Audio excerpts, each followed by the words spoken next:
How great is this guy? Well, JD, I want to thank you for the kind words, but, candidly, having done this now for a while, it's not a sacrifice, it's an absolute honor. It's an honor to fight for you guys. We've seen what they've tried to do to my family and me, and I understand that I am not the upstanding citizen that Hunter Biden is. I know. Now, I have a feeling if that was my laptop, it would be a little bit of a different outcome.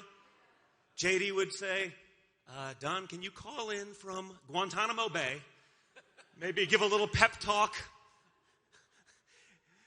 Guys, this is where we are as a country. We have an incredible opportunity to take back what is ours.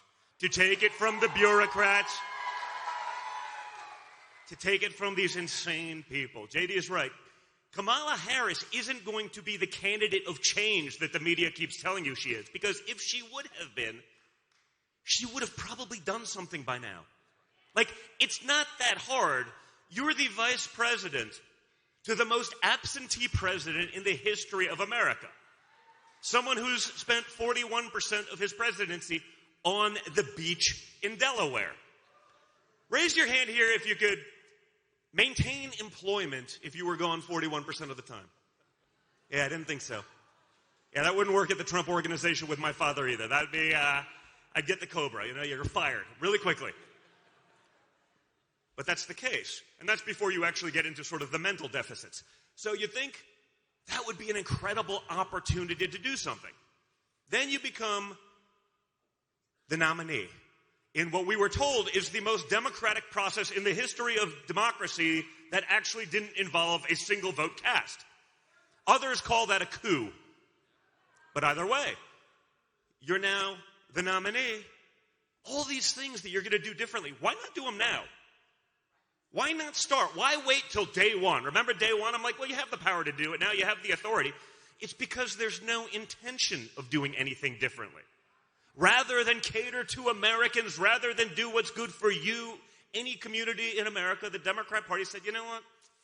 It's not going to be good because it goes against our woke nonsense and all of the policies we've been pushing. So what we will do is we will open up the border and we'll let in tens of millions of people, unvetted, unqualified, and we will just make them dependents. If they're dependent, they will vote for Democrats in perpetuity. And congratulations, folks. You have the privilege of paying for all of that.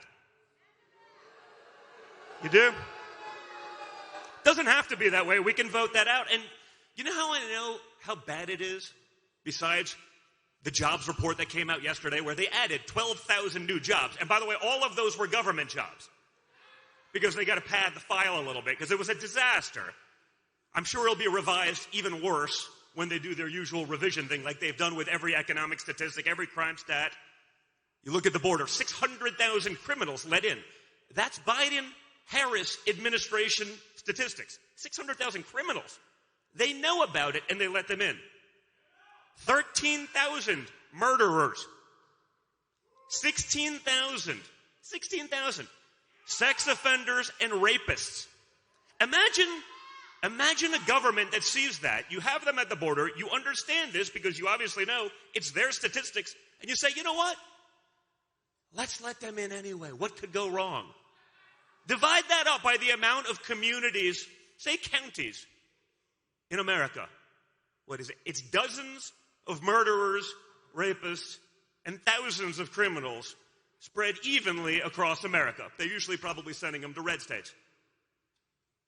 What could possibly be the gain of this? It's insanity, guys.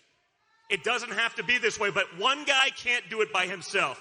My father, not even with JD's help, can do it. You saw, he was president of the United States. They canceled him. They canceled the most powerful man in the world. They cut off his communications. They minced his words. Like everything else, they take the first part of a sentence, but not the last part to conveniently drive their narrative.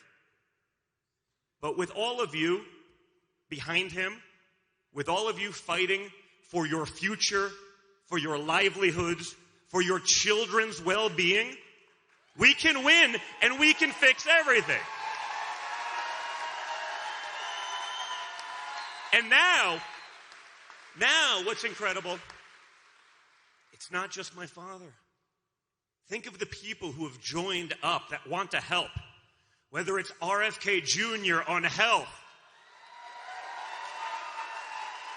Looks like Ron Paul jumped in yesterday with the libertarians.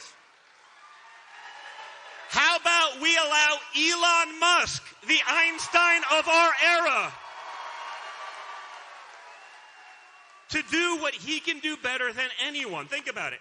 In a few years, he's outperforming NASA, that has like a 75-year head start in the space race, and he's doing it as a private citizen. How about we let that guy fix some things?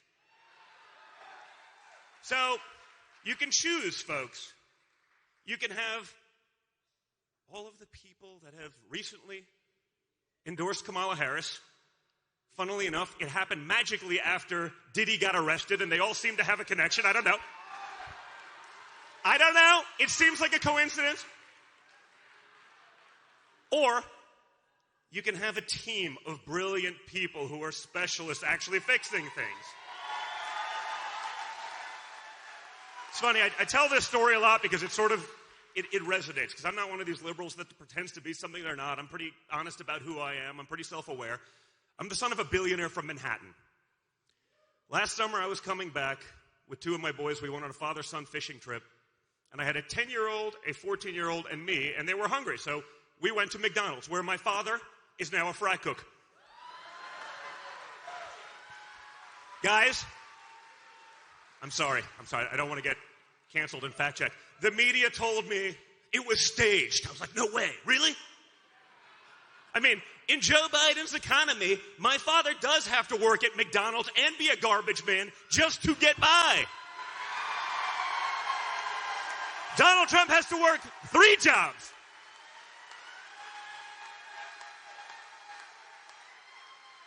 But I knew we were in trouble beyond all of the other statistics, all of the other metrics would show it, when I ordered McDonald's for me and 2 young children, and it was $48. Because I can tell you something, guys. If Donald Trump Jr. has sticker shock at McDonald's, we have a serious problem. So again, guys, for the next couple days, early voting's close here, but you need to call your friends. You need to drive them to the polls on Tuesday. If you've voted already, you have all the time in the world. Whatever you would do if you woke up on November 6th and Kamala Harris was president-elect, yeah. Oh, yeah. Whatever you would do to get a mulligan, whatever you would do to get a do-over, do it now. Do it for the next 4 days. You got to work like you're the third monkey in line for the ark and it's starting to rain. Right? Guys, we can fix this. We have an incredible team of people. I want to thank JD for all of the incredible work that he's doing. I want to thank Usha for putting up with it.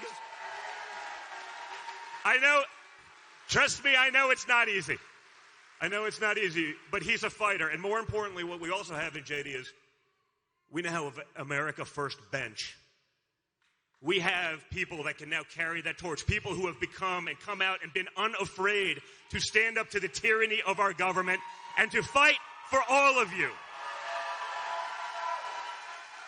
So guys, thank you for everything. Thank you for what you're going to do over the next couple days, for all of the efforts that you put in. I can assure you this.